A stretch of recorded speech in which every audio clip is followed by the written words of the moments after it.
umaga po sa inyong lahat. Ako nga pala ay si Laura. Ako ang nagmamahal at magandang katipan ni Florante. Nakatira ako sa kaharian ng Albania kung saan namamahala ang aking ama na si Haring Linceo.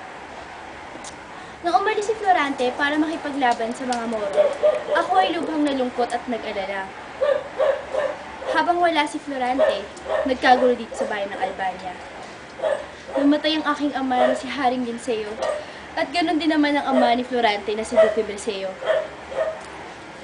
Okay, lungkot nga, lalo pat pinilit akong pakasalami ng taksil na si Adolfo. Iginapos din naman ni Adolfo si Florante sa puno ng higera. Sinundan ko si Florante sa gubat na Mapanglaw. Buti na lamang ay may kasama ako at siya si Flerida. Si Flerida ay isang Moro at isa siyang taga-Persya. Hinahanap niya ang kanyang kasintahan na si Aladdin. Laking galak ko nang magkita kami uli ni Florante. At nung maglaon niya, ay nagpakasal kami ni Florante at namahala sa bayan ng Albania. Muli po, ako ay si Laura.